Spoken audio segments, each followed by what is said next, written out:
الحمد لله رب العالمين، والصلاة والسلام والتكريم والتعظيم على سيدنا محمد سيد المرسلين وعلى آله وأصحابه وأتباعه وأولياء أمته أجمعين إلى يوم الدين.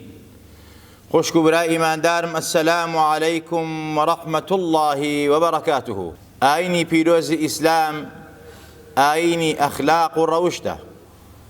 أبي مسلمان لسر مسلمان حق ما في يكتري بزانية وأخلاقي برز بيه، نك برامبر بمسلمان برامبر بكافرو نيارنا حزانشي. يك لو حق ما فانيك الآيني في روز إسلام دياري كراوة ما في مسلمان بسر مسلمان وحق مسلمان بسر مسلمان وشهاو زبان بيه، قوم كسي بيه، خصم بيه، يان بيغان بيه، حتى اگر دجمنيش بيه ابي حق ما في بپاريزيد لكاتك دراوسيت بيت. دراوسيتي اجلي دراوسيتي پاراستني حق ما في دراوسيتي لآيني پیروزي اسلاما زور باخي پيدراو بگرن باس كراوة. حتى پیغمبري نازدار هزاران هزار درود و صلاة و سلامي لسر بيه افرمي لا يزال بردوام حەزەتی جوبرائیل ئەهات باسی دراوسەی بۆ کردم. مافی دراوسەیە، حەقی دراوسەیە، ئەرکی دراوسەیە، خزمەتی دراوسەیە، ڕێزی دراوسەیە. وا گومانم بر دراوسێ لە دراوسێ بە شەمیراتە بە. بۆیە فەرمی ئوممەتە نازارەکەم، ئاگاتان لە یەکتری بێ، ئاگاتان لە دراوسێکانتان بێ، مەهماکان گاور بێ، جوولەکە بێ، کافر بێ، مشریک بێ، بێدین بێ. چونك خوا وامري كردوا وإن أحد من المشركين استجارك فأجره حتى يسمع كلام الله فأبلغه مأمنا. خواهي تبارك وتعالى فرميت ببيغمبري نازدار صلاة وسلامي لسربيه أجر مشركيك أجر بيباوريكيش داوي دراوسيتي ليه كردن، دراوسيتي بكن، خزمتي بكن، لقليا بن، ريزي ليه بقرن بو ئەوەی کەوا کەلامی خوا ببیسێ. بەچی کەلامی خوا ببیسێ؟ ڕەوشت و ئەخلاقتان، معاملەتان، کار و کردەوە و گوتارتان بۆ ئەوەی کە کاتێک ئەم ئاکار و گوتارە ئێوەی بیست و بینی مسلمان بێ و ئیمان بێنێ. بەڵام ڕفتارێکی مسلمانانە و ئیماندارانە، چونکە ئیسلام لەسەر ئەخلاق ئیشەکە، ئیسلام لەسەر ڕەوشت ئیشەکە، ئیسلام بایەق بە ڕەوشت و بە ئەخلاقەدا.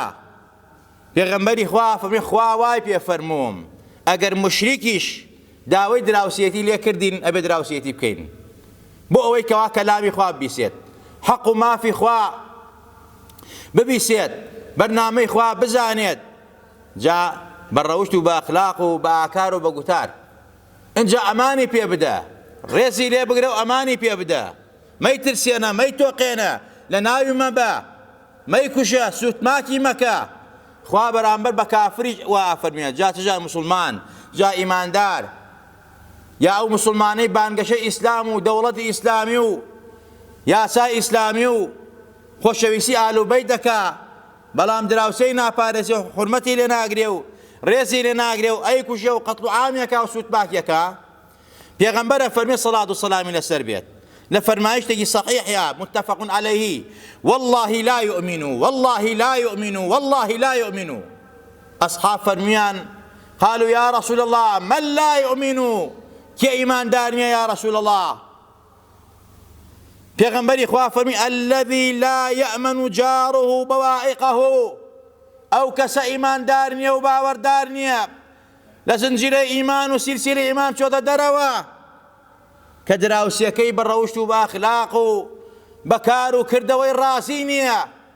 دراوسەکەی لێ ئەترسێ، لە دەستی لە زبانی دراوسەکەی لێ ئەترسێت، چونکە مافی ناپارێزێت. جا ئێمەی مسلمان و ئیماندار ئەبێ ئاگامان لە دراوسەکانمان بێت.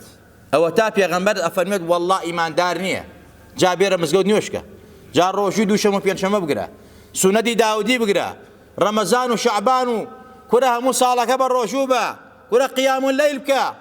بە چی ئەچێت؟ بە هیچ ناچێت مادەم دراوسێکە دێت ناڕازیە. مادەم دراوسێکەت لێت ئەمین نییە لە ئەخلاق و لە ڕەوشت و لە زبان و لە ئاکار و کار و کردەوەت زۆر خەتەرە. لە فەرمایشتا پێغەمبەری خوا فەرمێت لا يدخل الجنة من لا يأمن جاره بوائقه. والله ناڕاتە باشتوبوونی باشتیش ناکە ئەو کەسەی دراوسێکەی لێی ناڕازیە لە کار و کردەوەی. دراوسێکان ئازیزان و خۆشەویستان، ئەمە دینی ئەخلاقە ئیسلام، دینی ڕەوشتە. بۆیە پێغەمبەری خوا لە فەرمایشتێکیا فەرمێت ئەگەر کەسێکی بە ئەخلاقی بەڕەوشت ئیماندار بەڕەوشت بێ بە ئەخلاق بێت، ئەجر و پاداشتی ئەمە زۆر لەو کەسە زیاترە کە شەو نوێژەکا و بە ڕۆژووە لە تەواوی ساڵە. ئەمە ئیسلامە. لە فەرمایشتا پێغەمبەری خوا أفرمت من كان يؤمن بالله واليوم الآخر فلا يؤذي جاره. هر کس ایمانی بخوا و پیغمبر و بروج دوای هەیە ئازاری دراوسەکەی نادا، عەزیەتی ناکا، بوختانی بۆ ناکا، گوێنی پێ نادا، ماڵ و سامانی لێ ناگرێتەوە، لێی ناشارێتەوە، ئاوی لێ قەتع ناکا، خواردنی لێ قەتع ناکا. ئیماندار نییە ئەو کەسەی کە خۆی بە تێری بخێ و دراوسەکەی برسی بێ. قوربە سەرمان چەندێکمان دراوسێمان هەیە و برسیە و ئاگامان لێی نییە. خۆمان ژیانمان خۆشە و گەرمامانەوان سەرمایانە. ئازیزان و خۆشەویستان، پێغەمبەرە فەرمێت ئیماندار نییە، باوەڕدار نییە، ئیتر نوێژی چیەکەی دڕۆژی چیەگریت، ئاگا و لە جیران و دراوسێ خۆت نییە. جاگە دراوسێکەت خزم و بێ و مسلمان بێ سێ حەقی لەسەرتە. ئەگەر خزم و نەبێ و مسلمان بێ دوو حەقی لەسەرتە. ئەگەر نەخزم و بێ و نە مسلمان بێ ئەوە حەقی دراوسێتی لەسەرتە، با کافر و مشرکیش بێت. ئەمە ئیسلام و دینی ئیسلامە، دینی ڕەسوولی ئەکرەمە. خوا پێ فەرمێت وئینەکە لەعەلا خولوق عەظیم. ئازیزان و خۆشەویستان، ئەم مەسئەلەی دراوسێتێ بەس ئەوە ناگرێتەوە ماڵ و کۆڵانەکان و گەڕەگەکان، بەڵکو حتا ڕەفیقی سەفەرەگرێتەوە. تۆ لە سەفەرێکای برادەرێکی لەگەڵایە دراوسێتە، دوکان و شەریکی دوکان ئەگرێتەوە، شەریکێکی لە دوکانە، دراوسەیەکە لە دوکانە، ئەمانە هەمووی دراوسێن. دوو هاوڕێ بەیەکەوە لە قوتابخانەیەکە، دوو مامۆستا لە قوتابخانەیەکە، دوو مهەندیس، دوو دکتۆر بەیەکەوە، ئەمانە دراوسێن. هەموو ئەو حەق و مافی دراوسێتی ڕووی تێکە. اینجا بە هەمان شێوە وەک چۆن شمولی ماڵانەکە و ڕەفیق و برادەرە و دراوسەکان و دوکان و هەموو شتێکە، شمولی دوو دەوڵەتی شەکات. دوو دەوڵەت دراوسە یەکتری بن، وەکو ئێران و عێراق، عێراق و تورکیا، باقی وڵاتانی تر، ئەمانە دراوسە یەکترین. ئەگەر حەق و مافی یەکتری نەدەن، ڕێز لە یەکتری نەدەن، زوڵم لە یەکتری بکەن، با ئیدعای ئیسلامیش بکەن، ئیدعای گەورە. ئەمە درۆیە، مزەیەفە، ڕووکەشکراوە، خەڵەتێنەرە، خۆڵەگرێت چاوی خەڵکی. ئێمەی میلەتی کورد میلەتێکی زۆر مەزلومین، میلەتێکی زۆر داماوین. لەناو خۆمانە ئەو هەموو کێشەمان هەیە، ئەو هەموو گرفتەمان هەیە، مافمانە خوڕێ، نانمانە بڕێ، قووتمانە بڕێ لەلایەن خۆمانەوە، هاوسبانی خۆمانەوە. بەم هەموو کێشەوە، بەم هەموو ناڕەحەتیەوە، لەو لایشەوە دراوسەکانمان کە مسلمان بە حساب ئیماندارن، ئیدعای خۆشەویستی ئاهلوبەیتەکەن، وڵاتمان ئەسووتێنن، سوتماتیەکەن، خەڵکی بێتاوان ئەکوژن، خەڵک ئەترسێنن، بە حساب مسلمانیشن. بەم کارە ناشنیان کە ساڵەهای ساڵە ئەیکەن بەرامبەر بەم گەلە، بەرامبەر بەم میلەتە، ئێمەی میلەتی کورد ئەتوانین بڵێن مسلمان نینەوانە. چونکە ئیسلام ڕێگەی زوڵم مستەم نادا، ئیسلام ڕقێتی لە زاڵم، ئیسلام زوڵم لە ناوە با، ئیسلام هاوستەم کۆتایی پێبێنێت، نەک بەناو ئیسلام و بەناو دینەوە تۆ قەتڵ و عام بکەی، مسلمانان بکوژی، ئیمانداران بکوژی، وڵاتی دراوسەکەت لە ناوبەری سوتماگێکەی درۆی بۆ بکەی. تۆ ڕاستەکەی بە دوای ئیسرائیل ئاگەڕێی، بە دوای موسادا ئاگەڕێی، شوێنیان دیارە، مانگەچەو پێویستی بە ئاماژە نییە، دە ساڕۆخ بەوێ بنی ئەگەر ڕاستەکەی. بەڵام درۆزنن، کەزابن، خائینن، ئیسلام ناشنکەرن، بەناو ئیسلام وەم کارانەکەن، قەتڵ و عامی مەگەن چۆن ئەنفالیان کردین، چۆن لە ناویان بردین. چۆن ڕۆژە بەناو سوڕەی فەتحۆ، ڕۆژە بەناو سوڕەی ئەنفالەوە، ڕۆژە بەناو ساروغ حسەینەوە، ڕۆژە بەناو ئال و بەیتەوە. ئەمە هەمووی قەتڵ و عامی ئەم میلەتەکانم گەلە ناوە بن، ئەمە دراوسێشمانن، بە حساب جیرانمانن، بەڵام دڵنیابن ئەمە زوڵمە، خوا ئەم زوڵمە قبوڵ ناکە. الظلم ظلمات يوم القيامة، زوڵم تاریکیە لە دنیا و لە قیامەتە. و ئێمە ئەتوانین ئابەم فیعلە ناشینەیە و دراوسیانەمان کە یەکێک مەسەلە زۆنی ئەملا تۆ بارانەکە و لە ناویە بە، یەکێتر ئەولا تۆ بارانەکە و لە ناویە بە، کێشتیاچیە کێترچێت؟ ئەم میلەتە فەقیر و شارە، ئەم میلەتە داما قوربە سەرە. ئێمە تەنها شکوای حاڵی خۆمان، ستەم لێکراوی خۆمان ئەبەینە لای خوا، لای حەق تەعالا کە وعدی داوە، وعدی خوا ڕاستە. دوعای مەزلوم و ستەم لێکراو بێپەردەیە ڕاتە حوزوری پەروەردگار، خوا وعدی داوە لەئەنسوڕەنەکم وەلەو بەعدە حین. سەرتانەکەم چینی چەوساوە، چینی زڵم ستەم لێکراوە، با پاش ماوەیەکیش بێت. ئازیزان و خۆشەویستان، ئەمەی ئەوانەی کەن کارێکە خوا ئەفەرمێت ومن يفعل ذلك عدوانا وظلما فسوف نصليه نارا وكان ذلك على الله يسيرا. ئەم فعلە ناشنەی ئەوان دوژمنایەتیە، زوڵمە، ستەمە، خوا ئەیان خاتە ناو ئاگرەوە، چ لە دنیا چ لە قیامەتە. ئەمەش لەسەر خوا ئاسان و ئاساییە. ئەوەی ئێمە تۆ بارانەکە، ئەوە وڵاتەکە تۆ بارانیەکە، ئەوەی ئێمە ئەنفال کرد خوا تۆی خۆی بڕی، ئەوەی کەوا ئێمەی لە ناو برد بە هەمان شێوە خوا لە ناوی برد، ئەوەی کەوا نیازێ جێشمان لەسەر کۆکاتەوە خوای تەبارەک وتەعالا دیفاع لەم چینە مەزلومە کات. ئەمانە مەخلوقاتی خوا، بنیاتی خوا ڕوخێنن، جا هەر بە لەگەڵ خوا با بە هەموو هێز و جێش و جاشیانەوە لەگەڵ خوا شەڕ بکەن. خوا ئێمەی دروست کردووە، ئێمە نیشانەی دەسەڵاتی پەروەردگارین ئەم میلەتەوەم گەلە. ئیتر با عەرەب و تورک و فارس هەر نێڵن ئێمە ببین، ئێمە خوا دروستی کردوین، بە هیچ هێزێک ناتوانن ناومان برن. خوا فەرمێت ومن آياته خلق السماوات والأرض واختلاف ألسنتكم وألوانكم إن في ذلك لآيات للعالمين. خوا فەرمێت نیشانە و دەسەڵاتی ئێمەیە، نیشانە و دەسەڵاتی پەروەردگارە، دروستکردنی ئەرز و ئاسمان و جیاوازی زبان و ڕەنگەکان. ئەمە بۆ ئەوانەی کە عاقڵ و عالم و ژیرن، بەڵگەیە کە ئاگادار بن ئەمە بنیات و مەخلوقاتی پەروەردگار و دروستکراوی پەروەردگارە. هیچ کەسێک ناتوانێ ئەمە لە ناو بەرێت. ساڵەهای ساڵە ئەو سێنەتەوە هەوڵ ئەدەن ئەم زبانە کۆتاکەن لە ناوی بەرن، بیکوژێنەوە. ئێمە شانازی ئەکەین کە کوردین، شانازی ئەکەین کە موسڵمانین لە پێش کوردایەتیشمانەوە، بەڵام کوردایەتیشمان زبانیشمان مەخلوقی پەروەردگارین، نیشانەی گەورەی دەسەڵاتی پەروەردگارە. عولەما و زانایان ئەفەرمون هەر کەسێ و هەر میلەتێک نەفی زبانی خۆی بکە موسڵمانی تەواو نییە، چونکە بنیات و خەڵقی خوا ڕوخێنێت. خوا منی بە کوردی دروست کردووە، بە کوردی ئەم کوژێت، بە کوردی لە ناوم بەبا. ئیتر تۆ بۆت نییە ئەم زبانە لە ناوبەری، تۆ خۆت بە موسڵمان نەزانی. پێغەمبەر ئەفەرمی ئیمانتان تەواو نابێ ڕێز لە دراوسەکە نەگری، ئیمان و تەواو نابێ ئەوەی بۆ خۆت پێت خۆشە بۆ براکەت پێت خۆش نەبێ، بۆ پێت خۆشە دەوڵەت بی، یاسا هەبێ، قووە و هەبێ، جێش و هەبێ، جاش و هەبێ، هێزی هەبێ، عەلەم و هەبێ، بۆ پێت ناخۆشە.